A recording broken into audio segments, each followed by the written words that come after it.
Ini dia bumbu ajaib aku, seperti yang aku bilang tadi ya, pokoknya enak banget, tinggal dikasih irisan sambal.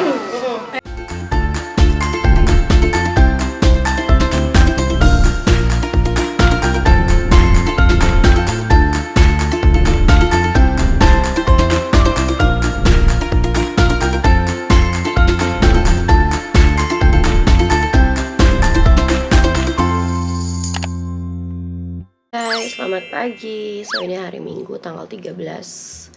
Terus suaraku kayak gini guys, agak kecapean. Hari Minggu tanggal 13 Februari aku mau ketemu sama Sungkar family. Di sini kehadiran Sungkar ya. Karena dia katanya bilang mau masak-masak bareng aku. So sebelum ketemu kita mau antigen dulu semuanya biar sama-sama aman. Oke bun, ya, aku lagi siapin. Aku ada 4 karena aku Abitua sama Nenek Hasya sama Hasya semuanya bakal aku antigen. Ini alatnya ya. Aku mau antigen dulu. Pertama buat aku. Bismillahirrahmanirrahim. Mudah-mudahan semua sehat ya bun. Karena memang ini lagi musim lagi musim banyak ada yang sakit, batuk pilek gitu. Saya aku sendiri aja sih.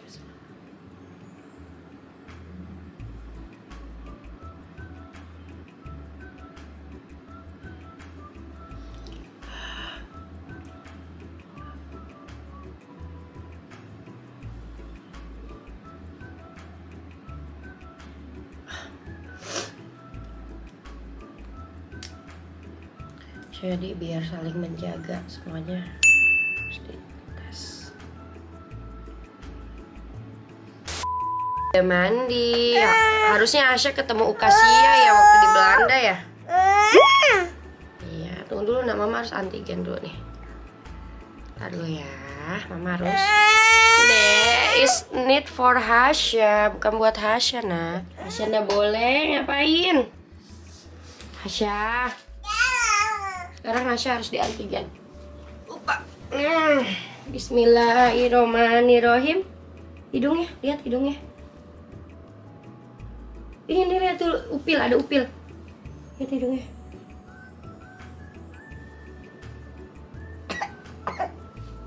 Lagi satu lagi. Satu lagi. Lihat. Iya, ini udah sih sebenarnya udah basah satu. Ya. Ya oke. Sayang. Iya sayang, sorry ya. Sayang.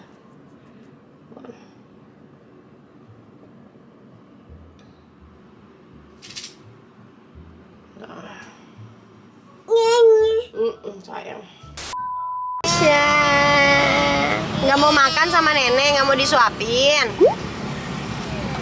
Tidak mau disuapin. Asya kan belum makan Asya. Bintaro Permai 2 tahu bi.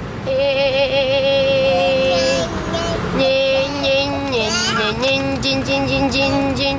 On the way, dekat sih guys, nggak terlalu jauh rumahnya. Bun, jadi aku di sini sudah sama Mami Shirin. Halo, assalamualaikum. Tuh. Jadi aku sebenarnya kaget ya, kenapa kok aku diajakin bikin vlog. Ternyata siapa taunya aku dari mana? Dari mertuaku. Jadi mertua aku tuh hobi banget nonton vlog. Salah satu yang dia suka itu artis Indonesia, terus vlog-vlog orang-orang yang tinggal di luar negeri karena mama tuh sebenarnya pengennya masa tuanya di Belanda. Gitu. Pengen banget apalagi ngeliat mama aku di sana kan. Iya, Jadi sering banget nontonin kamu. Jadi aku di itu tuh jualan rendang tuh. Sambil gendong anak di belakang. Jadi aku taunya dari situ. Terus tadinya kan mau collab sama Kia waktu di Kia di Belanda kan. Iya, tapi akunya lagi liburan. Jadi kadar Allah belum ketemunya sekarang di Indonesia. Oke guys, jadi sebenarnya tuh di sini aku nanti mau ngajarin Kak Shirin untuk bikin mie tek-tek seperti yang banyak langganan aku di Belanda yang pada suka resepnya. Tapi yang paling penting sebenarnya dari banyak masakan aku yang aku jual tuh aku bikin pakai bumbu ajaib. Karena masih banyak banget yang nanya bumbu ajaib tuh apa aja, walaupun aku udah taruh ya linknya di deskripsi, tapi masih tetap banyak yang nanya, masih banyak yang penasaran Kak. Nah, sekarang untuk vlog masak fullnya nanti bakalan ada di vlognya Kak Shiren. Tapi di sini aku bakalan kasih tahu bumbu ajaibnya aja dulu untuk bikinnya, racikannya seperti apa. Dan aku bakalan jelasin masakan-masakan apa aja yang bisa dipakai dalam bumbu ini gitu. Oke, kita mulai dulu ya guys. Oke teman-teman, jadi ini aku barusan sudah ngupasin bawang merah, bawang putih, sama kemiri. Jadi itu bumbu ajaib aku Kak. Bumbunya gampang banget, bener-bener gampang banget diinget Kak. Terus nggak perlu pakai hitung-hitungan berapa-berapa gitu ya. Karena kita tuh, kalau aku percaya Kak, semakin sering kita masak, semakin feeling kita tuh bisa otomatis deh tangannya tuh gitu. Nah kalau aku perbandingannya gini Kak, kalau misalnya Kak Shiren mau bikin bumbu ajaib aku, ini tuh kayak misalnya segenggam bawang merah gini, kita masukin, tolong buka deh Kak. Oh, aku tahu, sorry. Kalau ini guys, jadi ada tips ya. Kalau misalnya teman-teman mau ngechopper atau bikin bumbu, itu yang pertama itu harus kemiri dulu. Iya, karena dia paling keras. Kan? Iya, karena kemiri paling keras. So, kemirinya itu 1 genggam gini ya. Atau kalau misalnya teman-teman, aduh masih nggak pede, mau dihitung kayak 1, 2, 3, 4, 5, 6, 7, 8. Ya, ada 8 butir misalnya nih kemirinya. Ini harus kita chopper dulu paling duluan ya guys. Oke, sekarang kita chopper kemirinya ini udah sampai halus. Nah, sekarang kita ambil. Nah ini dia agak-agak nempel ya bun. Kenapa dibasah? Gue baru tahu lu pakai kemiri. Karena bisa mie tek-tek. Kalau cepet. Tapi kalau di Belanda tuh kayak kemiri tuh ini loh Kak, kayak hampir dipakai di semua masakan pasti juga. Mereka tahu kemiri gitu. Even di supermarket biasa pun sekarang udah ada kemiri Kak. Oke. Ya. Ini kayaknya kita pindahin dulu ke sini ya. mangkok atau yes. Ini langsung kita. Ini kemirinya kita keluarin ya? Iya, nah sekarang perbawangannya Kak. Oh jadi nggak dicampur ya? Enggak, karena kalau misalnya dicampur nanti takut nggak halus kan. Kecuali kalau kita punya food processor yang besar ya itu nggak apa-apa. Iya. Kalau tempatnya kecil gini harus satu-satu. Tuh guys tipsnya. Ya, apa-apa Kak. Nah biasanya gue campur. Oke, nah ini bawang putih. Jadi bawang putihnya kalau misalnya teman-teman masih mau dihitung, bawang putihnya itu komposisinya sama dengan kemiri. Jadi ini juga sekitar 8 biji. Tapi kalau misalnya mau diambil aja, dicomot aja juga nggak apa-apa. Kuncinya adalah bawang merahnya tuh harus lebih banyak ya guys. Nah ini kayak dua genggam. Ini langsung kita chopperin juga Kak. Tapi masakan Indonesia memang mayoritas memang kita harus bawang merah lebih banyak ya? Iya, jadi biar lebih gurih dan lebih harum. Dan kalau misalnya bawang putih itu, kenapa aku pakai lebih sedikit? Karena kalau di Belanda itu orang nggak suka bawang putih yang terlalu menyengat Kak. Beda kalau masak-masakan Itali kan? Iya, Itali itu, ya betul. Nah, ini sampai halus? nggak perlu sampai halus. Tapi ini kayaknya kita aduk dikit Kak. Mana ya? Dol dia. Ini adalah sangat cantik ya ininya ya. Ini bersejarah ya guys. Bingung nih. Dari zaman prasejarah kayak. Oke, ini kita aduk sedikit dulu biar nggak ada yang terlalu bulet-bulet banget. Dikit lagi Kak.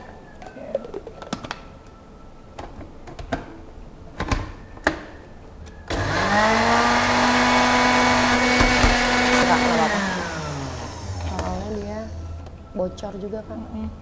Aku kalau di rumah lebih suka pakai yang chopper tangan. Iya, pakai tangan ya enak kan. Nggak mau Mak. Dapurnya numpang. Oke guys, jadi sekarang kita tuh udah satuin aja Oh jadi di dia nggak sini. sampai halus banget ya? Enggak Kak, justru enak kalau misalnya nggak halus banget. Kalau halus banget, dia berair banget, betul. Aduh Kak Shiren udah sering banget masak ya Kak. Tahu banget deh. Nggak, kalau aku lebih suka baking Oh baking. dibanding cooking. Kalau aku Iya malah lebih suka cooking. Aku malah cooking. Kalau baking tuh kayaknya harus presisi banget Kak. Itunya. Dan baking tuh takes time sih. Iya. Apalagi bikin roti. Betul. 3 jam. Oke teman-teman, jadi ini dia bumbu ajaib aku. Seperti yang aku bilang tadi ya, pokoknya komposisi bawang putih dan kemiri itu harus sama. Bawang merahnya harus lebih banyak, kalau bisa 2 kali lipat. Oke. Gitu, segampang itu guys. Dan ini Kak, kalau Kak Shiren bikin bumbu ini, bisa Kak Shiren taruh di kulkas sampai 2 minggu.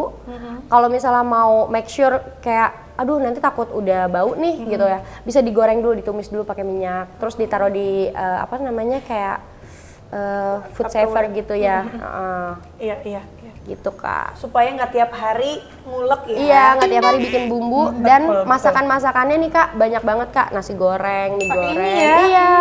Terus capcay, Oke. terus soto pun bisa. Jadi ini bumbu dasarnya dulu. Nanti kalau pakai soto itu tinggal pakai kunyit, jahe, serai, daun salam. Tinggal ditambahin bumbu cemplungnya gitu Kak. Biasanya itu jualannya berapaan sih? Kak, aku kalau di sana tuh jualannya murah banget Kak, beneran deh Kak. Jadi, Kakak tahu kan harga di restoran Indonesia Mahal. itu iya pasti kan 200 atau 300 ribu ya untuk satu orang makan. Aku tuh jual kalau dirupiahin itu cuma sekitar 80 ribuan Kak, alias 5 euro. Murah banget kan? Tapi jadi laku banget kok. Orang tuh order terus karena murah. Jadi itu aku senangnya gini Kak. Di sana kalau misalnya aku kan jualan pakai website spesial yang memang untuk tetangga. Nah itu syaratnya memang nggak boleh jual lebih dari 6 euro atau 100 ribu. Oh, jadi memang harus murah. Iya, memang harus murah, nggak boleh komersil kayak harga restoran atau harga catering. Terus yang aku suka adalah jadi aplikasi itu tuh kerjasama sama kartu namanya Pass atau Utrecht Pass, seperti kartu yang buat orang kurang mampu.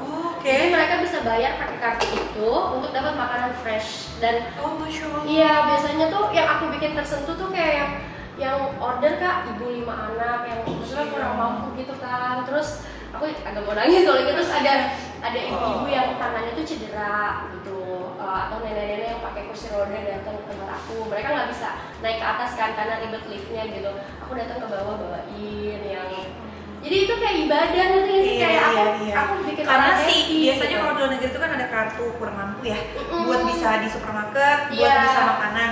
Iya. Tapi biasanya nggak semuanya itu bisa nerima kan? Iya, nah aplikasi yang aku pakai ini memang khusus untuk mereka-mereka juga yang mau pakai. Jadi gitu. semuanya bisa nyobain makanan kamu gitu. Iya, kan? gitu, dan rasanya enak, harganya murah. Apalagi kalau misalnya mereka pakai kartu itu kan sama aja gratis ya Kak, gitu. Jadi ya yang penting mereka mau order aja. Bayarin gitu. government ya. Iya, pemerintah yang bayarin. Masya Gitu. Allah. Oke, sekarang aku potong-potong lagi. Terus kamu kesulitan terbesar apa sih? Kan kayak aku yang lihat kan kamu itu masak sambil gendongan. Gue pingsan deh.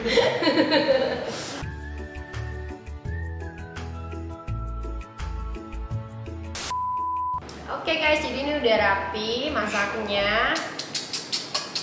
Tolong dikontrol muka ngilernya sih. Tapi apapun itu ya emang ini tuh enak banget. Kenapa ya? Gue juga bingung. Selalu bikin lapar, kagak Selalu lapar aja bikin jadi lapar. lapar. Dan ini makanan simple yang bisa dibikin dimanapun.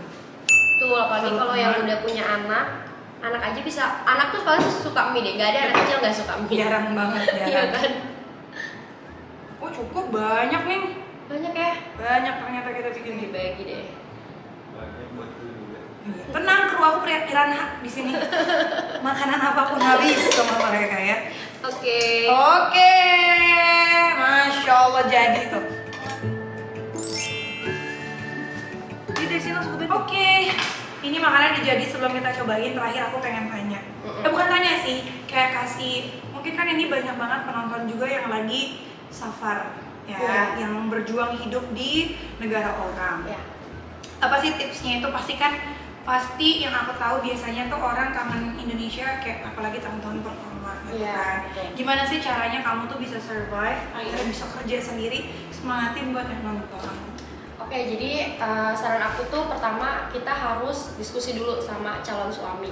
Jadi ekspektasi masing-masing tuh apa ketika kita udah tinggal di negara dia. Karena kadang kan ada suami juga yang ini logika banget dan kenyataan banget ya Kak. Karena kalau suami bukan orang Indonesia, biasanya mereka juga berharap kita bisa kerja dan bantu bayar living cost atau kebutuhan hidup masing-masing gitu. Ini berat tapi memang kenyataannya gitu. Banyak orang-orang yang nggak dibicarain tapi ternyata pas di sana suaminya tuh ternyata berharap, iya kamu kerja doang kan kita harus bayar ini itu segala macam. Nah itu yang untungnya suami aku udah omongin dari awal. Aku bilang kalau aku pindah, aku nggak bisa ya kamu ngeharapin aku untuk bayar 50-50 segala macam gitu.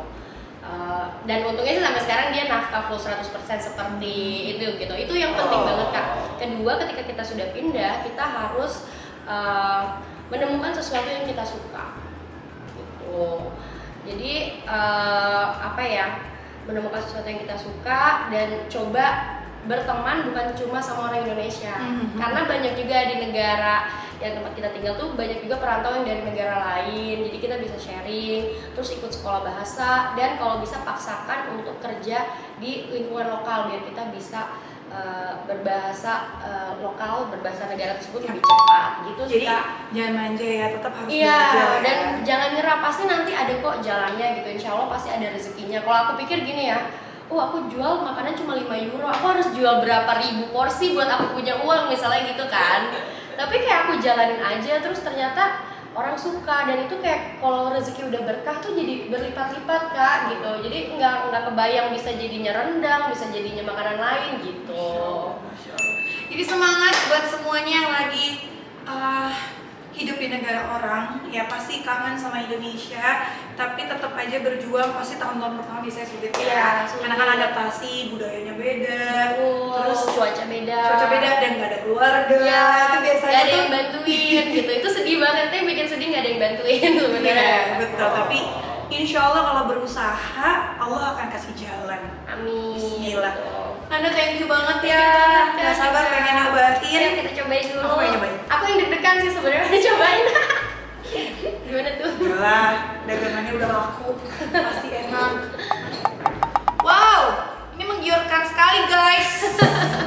Sangatlah ya guys. Terus ada paprikanya lagi. Iya, paprika. Sebenarnya kalau di sini paprika lebih mahal kan dari cabe. Kalau di Belanda kan paprika murah ya. Cabenya yang mahal. Karena di sini cabe ya panennya Iya. ya. Oke, kamu cobain dong. Kok mau cobain? Berasa gue yang masak, cobain dong. Padahal gue minta. Oke, thank you. Bismillah. Bismillah ya, kita cobain. Bismillahirrahmanirrahim. Ini kayaknya mengganggu muka saya. Enak banget. Serius Kak?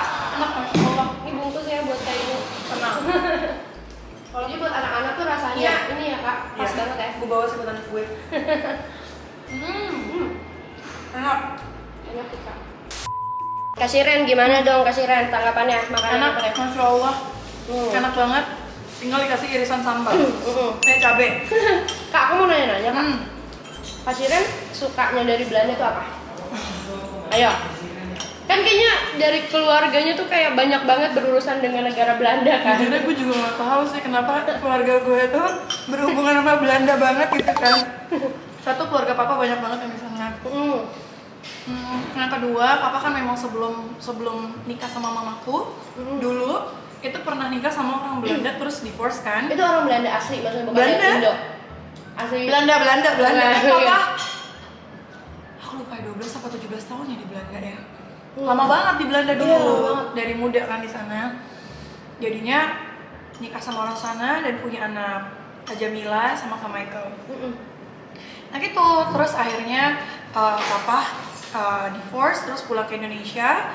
Akhirnya baru ketemu mama, gitu kan, nikah sama mama. Dan mama yang ngurusin anak-anaknya. Wow. Makanya tapi Kak Jamila udah almarhumah ya, sakit, qadarullah, sudah meninggal 4 tahun lalu. Ada Kak Michael, jadi mereka yang ngurusin mama, makanya mereka begini banget sama mama aku, nempel banget sama mama aku dan deket banget juga sama aku.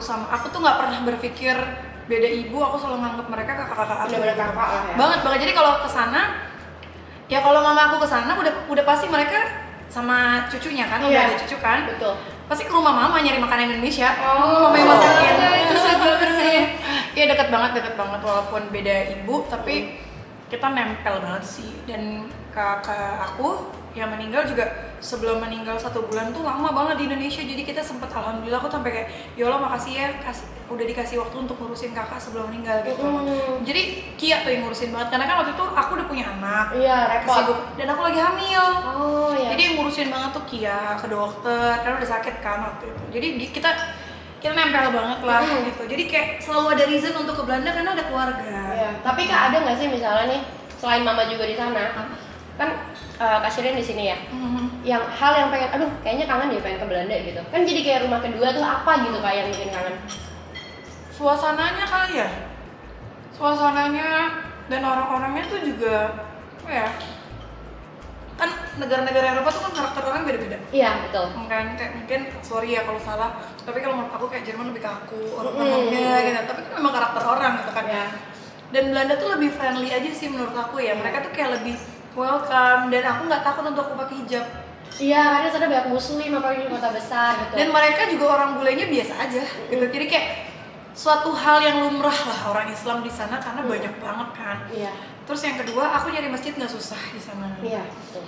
Nyari makanan halal nggak susah. Itu sih Di kayak semua supermarket tuh ada. semua supermarket ada. Jadi kayak aku kan lebih suka kalau udah di luar negeri tuh masak.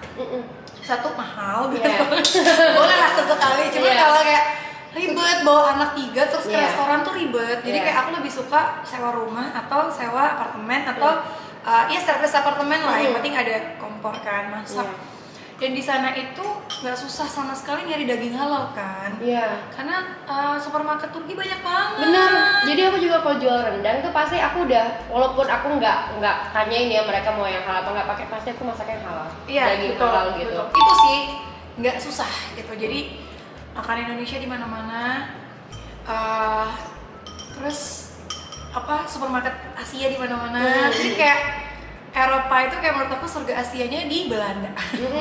Karena kayak lo mau nyari sambal apapun ada ya kan, mau nyari bumbu rendang ada, mau nyari segala macam ada karena di sana banyak toko Asia. Jadi kayak nggak rumit lah untuk untuk stay agak lama di Belanda gitu. Jadi aku kayak udah, dan dari kecil kali ya sering dibawa ke sana, jadi kayak udah senang aja masih suasana Belanda gitu. Oh, oke. Tapi musim yang paling favorit Kak, terakhir nih Kak, musim paling favorit. Tulip lah.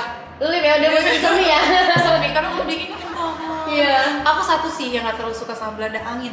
Iya, anginnya geleber-geleber banget ya, kenceng. Anginnya tuh terlalu kencang. Jadi kayak aku tuh susah untuk bawa anak-anakku winter. Pasti sakit kalau di sana tuh karena namanya beda cuaca. Jadi kayak terakhir aku bawa anak-anak sana tuh demam tinggi banget karena kayak kaget kali ya. Biasa di sini panas, terus ke sana angin Belanda tuh kan mantap banget ya, bener-bener nusuk gitu kayak aduh kalau udah winter tuh aku kurang sanggup sih kalau di Belanda. Jadi aku lebih suka tuh kayak autumn atau musim semi lah paling enak. Iya. Oke, Kak Shirin, thank you banget. Sama-sama, sukses terus Inces. Amin, jangan inces lah Kak, itu panggilan temenku doang Kak. Sukses terus, Masya Allah. Amin. Berjuang di negara orang. Iya. Masya Allah, ntar kenalan sama Mama ya. Iya, oke. Biar ada teman seperjuangan. Amin, oke, thank you guys. Oke guys, mau tutup aja jendelanya. Kita udah selesai, ya Allah. Aku nggak nyangka guys, aku diajakin bikin video sama Mami Shirin, ya kan. So sekarang kita mau pulang, aku mau packing atau aku nggak tahu deh, mungkin ada ngurus kerjaan lagi abis ini atau mau packing langsung ke Bandung, kita lihat aja karena aku harus baca juga